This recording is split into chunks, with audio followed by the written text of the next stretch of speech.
Coming up on UCF Nightly News. Former UCF employee Bryant Coleman spoke to the Nightly News regarding his whistleblower complaint. What he has to say might surprise you. UCF students have been loud and proud celebrating Black History Month. See what students did this week to honor the past and how it will impact their future. Plus, a cold front blew through Orlando last night. I'll tell you what you need to do to prepare for the weekend. In sports, the women's basketball team is riding their longest win streak of the season. But with the big game against the UConn Huskies this weekend, can the Knights continue their winning streak? Nightly News starts now.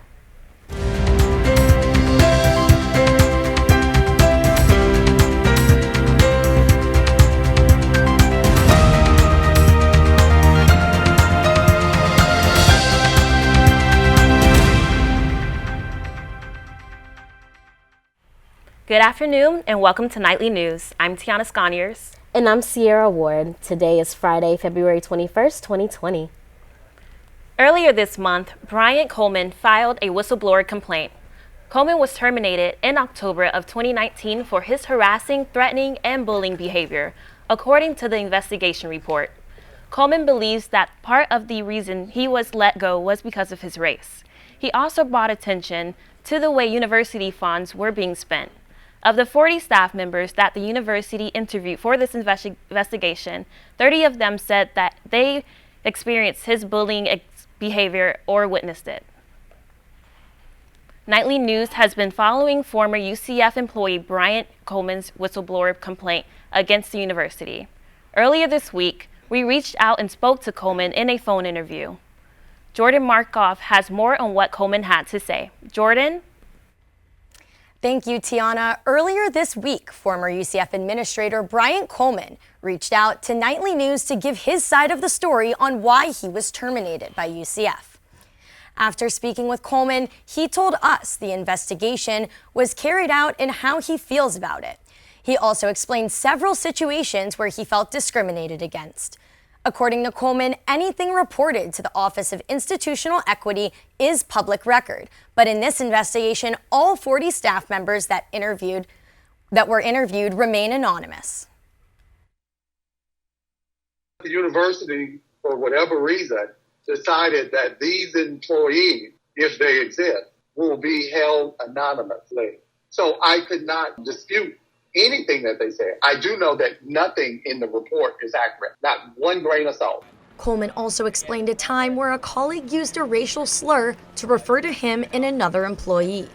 I filed a complaint and the university said to me, "You are protected against retaliation." Well, within a few months, this investigation and attacks were launched against me. He says nothing was ever done about it and that the employee is still working at the university. Nightly News reached out to Student Development and Enrollment Services for comment, but have not received a response yet. We have NSM Today news editor Jason Beatty in the studio to tell us more about the situations that Coleman believes contributed to him being fired. Thanks for being here today, Jason. Thanks for having me on, Jordan. Could you tell me a little bit more about the situation that Coleman believes led to him being terminated? Yeah, so one specific situation that he pointed out to, according to documents we obtained, is he sent a letter to interim president Thad Seymour expressing that he claims that a different employee actually used a racial slur against him, and the university looked into it, and actually he believes that the university's used his investigation to look into his tenure and actually flip the switch and reverse it on him, rather than the person who he claims used a racial slur. And also, how do you feel that this affects the presidential search that is underway right now? You know, you look at what's happening with this Coleman situation, you look at the IST director, what happened last week, and even going back to the Dale Whitaker situation, you know, some candidates or potential candidates may be a little weary to applying for this job. They might look at this situation and go, you know, there really isn't a true foundation, nothing's really concrete there. Or another candidate might look at it differently and think, you know, I can come in and save the day. I can be the next best president at UCF and clean this mess up. All right, thank you so much for coming today, Jason. And now back to Cierra. You may remember a few weeks ago when the UCF Institute for Simulation and Training fired 3 of its employees After the firings, 2 of these employees applied for reinstatement. 1 employee's request was approved. UCF reinstated Dr. Daniel Barber, now sending him a letter of reprimand instead. He is expected to return to work Monday, February 24th. Nightly News will keep you updated on this developing story. Student government recently added new spin scooter docking stations to areas on the main campus. The campus added 5 additional charging stations to high traffic areas. The additional docking stations are because of students' interests. There are now 10 stations where students can park, charge, and return the scooters. Safety and Transportation Coordinator Emmett Davey says the docking stations add incentive for students to park the scooters. Docking stations are a really great opportunity because one of the major complaints that we saw with the Line Bike program was the amount of clutter that was created. And so because these stations have an incentive behind them for students to dock their scooters there, they will be able to get their dollar back and more scooters will end up not in the way of doorways and walkways. For the spin team to pick and drop off their scooters. You may remember last week when Nightly News reporter Jeremy Brenner sat down with student government presidential ticket Zach and Christina. This week he sat down with the second ticket, Sabrina and Stephanie. This is what they had to say when asked why they are running for presidency. I talked about it. I was like, I never thought that this would be what I wanted to do. And Stephanie's in charge of the mentorship program for student government right now. And we were looking through an old transition binder and we found my UCF roadmap. And I wrote down for future dream job, it was chief of staff / VP, and in parentheses, a girl can dream. If you two were elected president, how would you respond to that role with our current climate of the Board of Trustees? I have this metaphor that I've been using a little bit of putting on my metaphorical boxing gloves and fighting for students till the end, and that is my #1 priority. I'm going to go in there and do everything that I can in my power to protect the students because I would potentially be the only student voice in that room, and that's what matters. Within my role, I definitely would want to help her in that role and sitting in Board of Trustees and, again, just being the voice for the students. How would you react to a new president coming in, and how would that relationship between the students and the president take place with you two as the head of the student body? I think something that Stephanie and I admire that the past administrations have done as well is building strong relationships with areas on campus, whether it be athletics, Milliken Hall, all these different agencies and departments. It's so crucial that we form a strong relationship, and we are hoping that we get the best president who's here for the students. In just one sentence, why should students vote for you? I think you should vote for us because we have the most heart and the most passion, and our selfless service is what really drives us, and we can guarantee you that our whole heart is going to be in the game 100% of the time. The 2 tickets will appear at the Student Government Presidential Debate this Wednesday. For more coverage, head to nsmtoday.com. Cierra, it was surprisingly cold this morning. Girl, I know. I had to bring my jacket into the studio. Hey, Kyle, can you tell us more about this cold front? Thanks, Sierra. First of all, everyone, happy Friday. I hope you're having a great day to this point. First off, let's take a quick look outside. As you can see this morning on campus, it was very dreary, very cloudy, windy, a little rain. Hopefully the conditions are going to improve as the day goes on, but we'll take a look at today's current conditions. Currently, it's 53 degrees, so a little chilly. That cold front definitely making its mark known on campus. The humidity is a whopping 83 degrees, so you're going to want to make sure to stay as comfortable as possible outside. It's very, very humid. Winds coming in from the north at about 15 miles an hour, hopefully helping out with that humidity just a little bit. You might find gusts up to 20 miles per hour, however. Chance of rain is 40%, so again, you're going to want to keep your umbrella or your rain jackets to stay dry. So now we'll take a look at tonight's conditions. It's going to be about 48 degrees tonight with a humidity of 78%. So still kind of sticking around that upper 70s, low 80s humidity, very uncomfortable. Winds are going to be upward of 20 miles per hour, potential gusts up to 25. However, there's a 0% chance of rain tonight. So it's really going to be you're going to be able to enjoy your night a little bit more. Don't have that chance and the worry of being wet. However, when I come back later, we'll talk about your 5-day forecast. For now, back to the desk, Sierra and Tiana. Coming up on Nightly News. Reporter Jasmine Haynes marches alongside students reenacting the March on Selma. Hear why students recreated one of the most historical moments in civil rights movement and the impact it has today.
Throughout the month of February, Nightly News has continued to spotlight and honor UCF's Black history.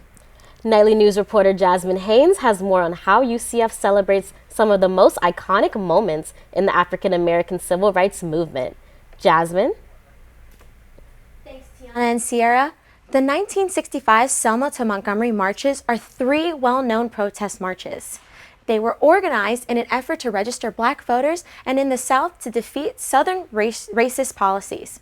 Protesters marched a 54-mile route from Selma to Montgomery State Capitol. The protests were very dangerous as they faced much violence from white vigilante groups and local community members. The march remained under the protection of the federalized local guard troops. After 3 days, the group reached Montgomery, Alabama, making history along with Dr. Martin Luther King Jr. And like these students here at UCF, they marched to raise awareness to the difficulties faced by Black voters and the importance of having a voice. This coincided with the Black Panther Party efforts to promote self-defense and equal rights among the Black community. Although the intense message of the Black Panthers made many believe that they were of violence, they promoted self-defense and catered to the community. They did this programs like the Black Panther Breakfast program, where they serve children free breakfast before school. During Black History Month, the impact Dr. Martin Luther King Jr., Malcolm X, and other Black leaders have had on our community is significant to how Blacks are represented today. I walked alongside students to learn more about efforts of these leaders. We shall overcome someday. It's 2020, yet the Selma to Montgomery March is a reality for some UCF students. Black Is Clothing Company CEO Travis Slocum and the Black Student Union marched through campus with students of diverse backgrounds. You don't need to influence the entire nation to do something. You need to influence that new Martin Luther King, that new Malcolm X. Those small individuals will create ripples and bring thousands with them. The Black Panthers rallied for self-defense and uplifting the Black community. Right here on UCF's main campus, Black students are reenacting and reliving Dr. Martin Luther King Jr. and Malcolm X's very speeches, which helped make what Black history is today. 100 years later, the Negro is still languished at the corners of American society as he finds himself in exile in his own land. Slocum and BSU continue to create new ideas and events to bring Black history awareness to UCF's campus. Having this event, it just made it more aware to our Black culture here at UCF and others, not just Black people, that we have a community that cares about everybody else and that we want to intertwine with everyone.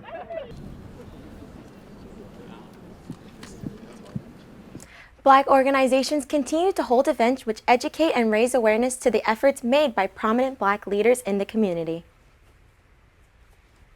Coming up, Orange County has the second highest HIV rate in Florida. See how one Miami-based professional is looking to shrink these numbers.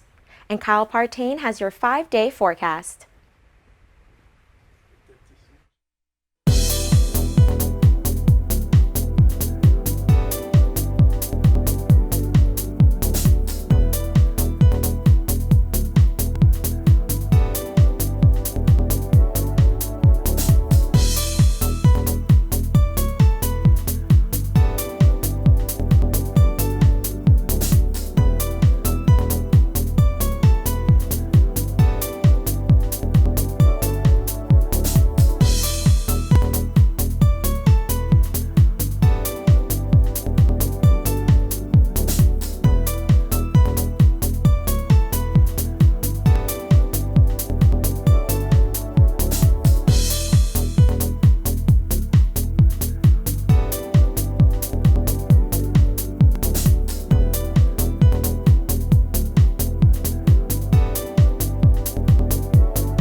Orange County is drafting rules to start a needle exchange program.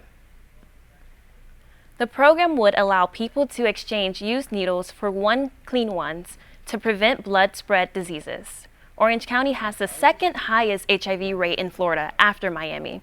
The success of Miami's idea exchange convinced state officials syringe swapping reduces HIV transmission. Program Director David Forrest says they have seen a reduction of syringes in public areas. Rate of that improper disposal went down, and we found significantly less syringes disposed of in the alleys and streets and vacant lots and things like that compared to before the program. Funding for the program must come through donations and private grants. All programs will have a 1-in, 1-out ratio, and people cannot get new syringes without old ones.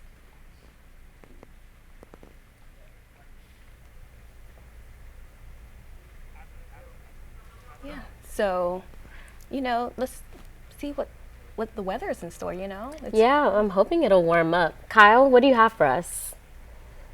Thanks, Sierra. As I said earlier, a cold front blew through over the night, and let's take a look at how that impacted not just Orlando, but the entire state of Florida, and we'll start with your highs. Tallahassee is looking at a high of 53 degrees today, and Jacksonville with a 52-degree high. So it's relatively chilly for those parts of the state. Orlando, we're looking at a high of 59 degrees, so very comfortable despite the rain, the clouds, the wind. Tampa, very similar to Orlando, a high of 62 degrees, and Miami, not really impacted, as you can see, with 77-degree high. Still warm, still comfortable down south. And now we'll take a look at today's lows. Tallahassee, we'll start with the Panhandle. Tallahassee with a low of 30 degrees, and Jacksonville with a low of 32. So mom, dad, anyone else up in the Panhandle or in Jacksonville, bundle up. It's going to be cold. There is going to be a freeze tonight, so you're going to watch out for any ice or frost on your car windshields. Going down to Orlando, we're going to have a low of 46 degrees.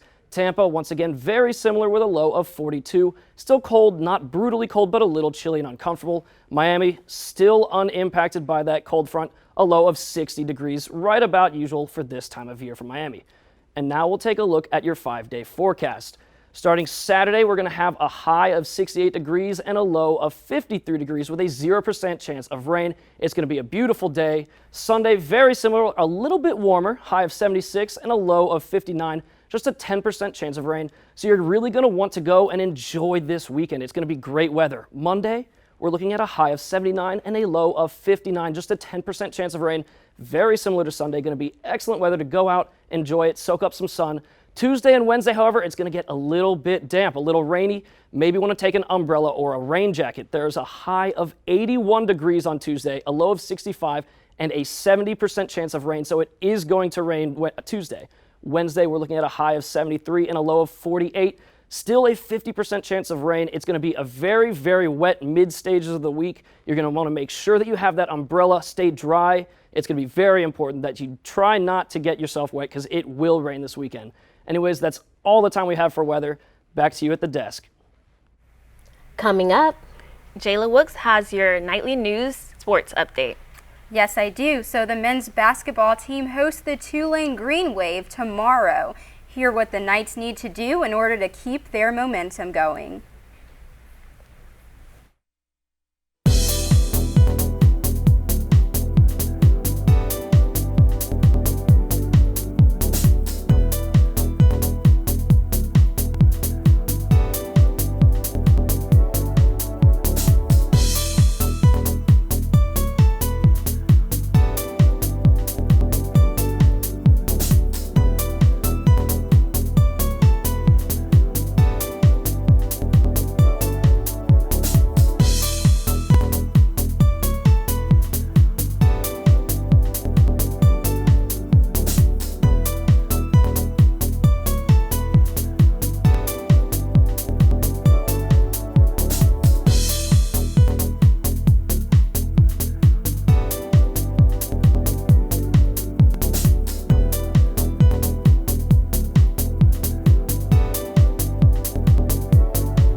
Hey Knights fans, I'm Jayla Wilkes, and here is your UCF Nightly News Sports Update.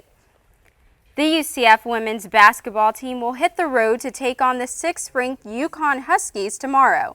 The Knights are coming off an impressive 56-48 win over the USF Bulls. The last time the Knights and the Huskies played, the game was closer than expected, but the Huskies came away with a 7-point victory. Guard KK Wright gets excited every time they go up against the Huskies. We love playing against UConn. We just know we have to come in and fight, play defense, control the tempo, and just, box them out. Don't let them get second chance points, and it'll be a good game. Has been playing really well lately, averaging 21 points a game during their 5-game winning streak. She will look to continue that success tomorrow as the Knights look to extend their win streak to 6 games. Tip-off is tomorrow, set for 1 p.m. The men's basketball team hosts the Tulane Green Wave on Saturday. The Knights look to carry their momentum after a huge victory over Cincinnati on Wednesday. UCF is averaging 77 points per game in their last 3 games. The defense, however, hasn't been as effective. The Knights are giving up an average of 79 points per game in that same stretch. In UCF's first game against Tulane, Knights guard Dazon Ingram led the team with 15 points and 16 rebounds. With a win, the Knights would move into an 8th place into the conference. Tip-off against Tulane is set for noon. The Knights baseball team is back in action for its first road series of the season.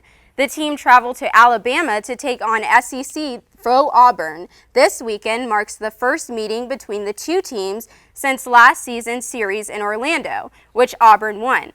The two teams will meet for a 3-game series this weekend, and it kicks off this afternoon. First pitch is set for 4 p.m. Eastern Time. And for those of you missing the football season, have no fear. The 2020 UCF football schedule came out this week. This season actually opens up Friday, September 4th against North Carolina at the Bounce House. And the team's bye week comes early October between Tulsa and Memphis games. The big key here, the Knights won't have to travel outside the state of Florida for all of November. And hopefully the Knights can win their division so they can play in the AAC Championship on December 5th. That's all for your Nightly News Sports Update today. I'll send it back to Tiana and Cierra. That's our time for right now. Thanks for joining us. Remember, you can always keep up with us during the week on our YouTube at UCF Nightly News. And if you got a story idea you want us to know about, send it our way. You can reach us at nightlynewsucf@gmail.com. Thanks for watching and have a great day.